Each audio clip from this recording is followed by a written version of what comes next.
مدینہ پاک کی سرزمین پر اللہ کے حبیب نے جب قدم رکھا اور اتنا اپنا شاندار استقبال دیکھا، حضور علیہ الصلوۃ والسلام محلہ بنی عوف میں جہاں اترے تھے سواریوں پر، اور نبی علیہ السلام نے ان کی خوشی محبت اور استقبال کو بھی دیکھا۔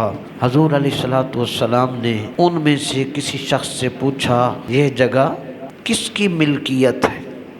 ایک نوجوان آگے بڑھ کر اس نے جواب دیا، یہ میری زمین ہے، اور جو کھجور کے یہاں درخت لگے ہوئے ہیں ان کو میں نے ہی کاشت کیا ہے، یہ درخت بھی میرے ہیں اور یہ زمین بھی۔ یہ جملہ تاریخ انسانیت میں کوئی نہیں کہے گا جو محمد رسول اللہ نے فرمایا۔ استقبال اتنا تھا، دنیا مثال نہیں پیش کر سکتی۔ جس شخص نے یہ بتایا تھا کہ میری زمین ہے، یہ درخت میرے ہیں، تو حضور نے اس سے فرمایا، کیا تم اس بات کی مجھے اجازت دیتے ہو کہ ہم کچھ دیر کے لیے ان درختوں کے سائے تلے ٹھہر جائیں؟ درخت کے سائے تلے ہم ٹھہرنا چاہتے ہیں، آپ اجازت دیتے ہیں؟ جب نبی علیہ السلام نے اجازت طلب کی تو اس نے آگے جواب میں کہا، بڑے شوق سے اس نے، جی اجازت ہے آپ کو، جب تک آپ چاہیں، جتنی دیر ٹھہرنا چاہیں آپ کو اجازت ہے۔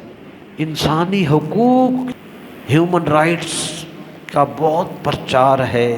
اقوام متحدہ کی جنرل اسمبلی میں بھی بڑی سپیچز ہوتی ہیں، اور ہیومن رائٹس ڈکلریشن اقوام متحدہ کا چارٹر ہے، اس میں بھی بہت کچھ لکھا ہوا ہے۔